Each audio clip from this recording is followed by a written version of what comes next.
Today's session is all about words that relate to different body parts. There will probably be some words that you already know that you don't realise come from the Latin word for a particular body part. So let's figure out what some of those words might be. We'll get into the Latin meanings afterwards, and then I will teach you the definitions of some new words. The two pictures on the left here relate to a particular body part, and then these two pictures relate to something as well. So this lady is having her nails painted, and there is a particular word for that you might know if you've ever been to a salon, or perhaps your parents have been to a salon. This is called a manicure. When you get your nails painted in a salon, it is called a manicure. And by the way, if you get your feet painted, then that is called a pedicure. And we'll talk about that a little more later. So we have a manicure here, when you get your hands done. And then what this person is writing over there is called a manuscript. So what body part do you think these two pictures have in common? It's visible in both. It's the hands. So this is a handwritten document. Usually when someone's writing a piece of music or a book, they will handwrite it, or at least in the olden days they did. Now they'll probably type it up on a computer, but they would handwrite a first draft and then it would be typed up later.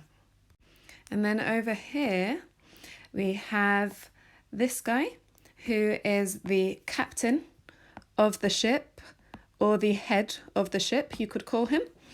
And this costume makes it look like someone has had their head chopped off, so we could call that beheaded, but the other word for that is decapitated. Let me know if you've heard that one before.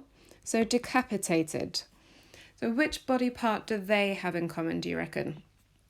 It's the head. So the captain is at the head of the ship. And if you are decapitated, unfortunately, that means that your head is chopped off, like one of King Henry VIII's wives. Now, all of these pictures relate to a different body part. So in the first one, we have this, which is the pedal.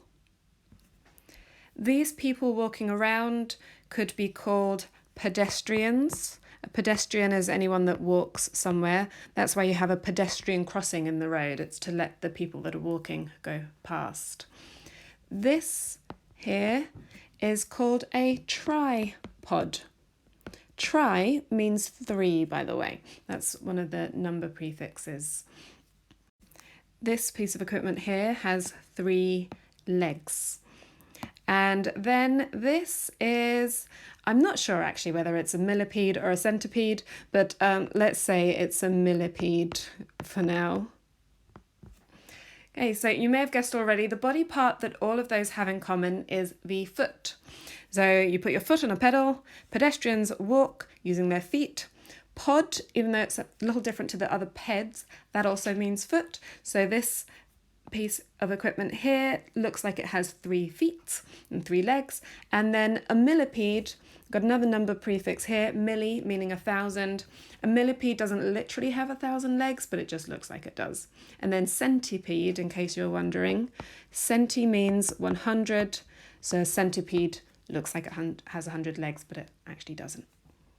Now, for the sake of time today, we are going to focus on the definitions that revolve around ped and vox. But let's just talk about some of the other root words here, because that could help you to decode words in future. So spect, as in spectacles, glasses that you wear on your face. Spect is to do with looking. If you inspect something, you look closely at it. So words that have spect in them have something to do with looking. Ped, like we just said, goes with foot. Manus. Now, manus relates to the hand, like manuscript and manicure. That's where they come from. Ment is to do with the mind. For example, if you talk about mental health, it's health of the mind. The kind of opposite of that would be physical, by the way. So mental is to do with the mind, physical is to do with the body. Corp is another word that relates to body.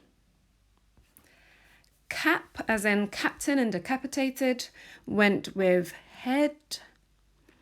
And vox goes with voice. That one's probably the easiest as it sounds like the word it goes with. So words that have vox or voc in them relate to the voice, and we're going to be talking about some of those words today. Now into some definitions. So pedestrian, before you switch off, I know we've already said that pedestrian means someone that's walking somewhere, but it actually has another meaning that you may not know. So pedestrian can mean very ordinary, so not exciting. So if it was a very pedestrian performance that the singer gave, it's very ordinary, like anyone could do it.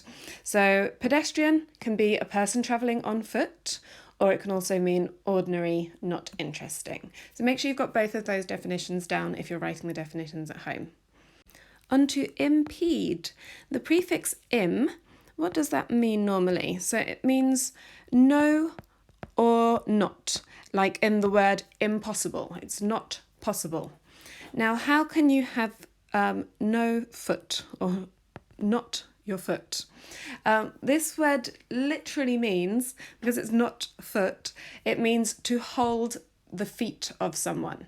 So why would you hold the feet of someone? Maybe think about if a child's parent was there and they're holding on to their ankles. Why would they do that? They might do it to stop their parents from leaving. So impede is to delay or prevent someone or something, or to hinder. So hinder would be a synonym. So it's just to hold someone back. So to remember that word, think, so not their foot, imagine holding on to someone's foot, stopping them from going on. Expedition. This might be one that you've heard before. Ex means out. So it's when your feet go out, otherwise known as when your whole body goes out. So, for example, you could have the sentence, the scientists made an expedition to the rainforest.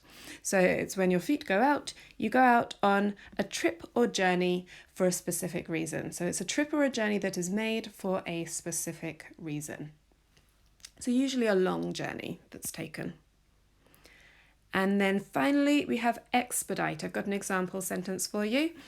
I was sending my friend's birthday present late, so I paid for expedited shipping. Why would you pay for expedited shipping? Hopefully, so it goes faster. So this little picture probably goes the best with expedite. So imagine someone's feet moving faster to deliver that present or just to make something go a little faster. So expedite is to speed up the progress of something. Now, by the way, expedition can actually be used in two ways, and one of them relates to expedite. So if you've paid to have something expedited, you could say, I paid for its expedition. So you've just made expedite from a verb into a noun in that case. If you haven't already got those words and definitions written down, make sure you do. Check your spelling against what's written on the screen here. And before you go on, why not make up a couple of sentences that include those words? You can send them to me in the comments here, and I'd love to read them, and we'll get back to you once I've read them as well. Okay, once you've done that, let's go on to some voice-related words. You may remember that before I said vox or voc are to do with the voice. So all of these words have voc or voc in them. Now let's figure out what they mean. Firstly, provoke. That's how we say that first word, to provoke. Pro means forward, and voke means to call. Now, when you provoke someone, you are calling forward their emotions. Basically, that means that you're annoying them or making them angry on purpose. I'll show you the definition. Now, lots of my students had plenty of sentences to write about this word because it seems they provoke their brothers and sisters all the time. So you may want to remember it that way. Provoke means to annoy or anger on purpose. Vocal, very easy to remember this definition if you remember what vox or voc mean. It is anything relating to the voice. So it's, if you had vocal lessons, for example, then those would be singing lessons. In some contexts, vocal can mean to speak out about something loudly, so to speak freely and loudly and to be outspoken about something.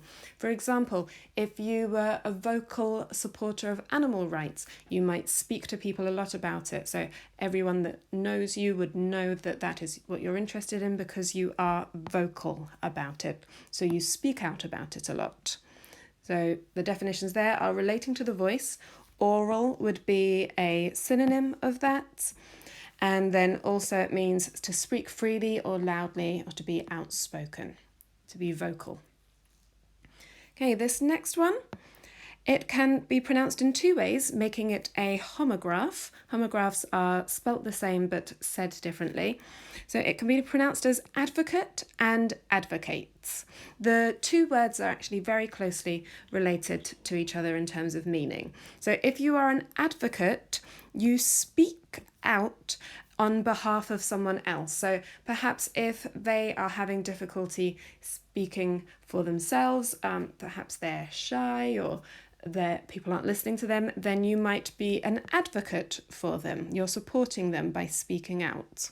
And then to advocate is to do just that. So for example, in a sentence you may say, my doctor advocates regular exercise to improve your mental and physical health. So your doctor speaks about that and supports that as a good idea.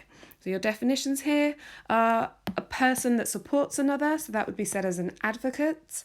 And then number 2, the verb is to argue for someone else. So advocate is the noun, advocate is the verb. And to help you remember some of those definitions for vox and voc, got a little picture down here. So you don't have to be as angry looking as this person to advocate for someone, but you are speaking up and not being shy about using your voice.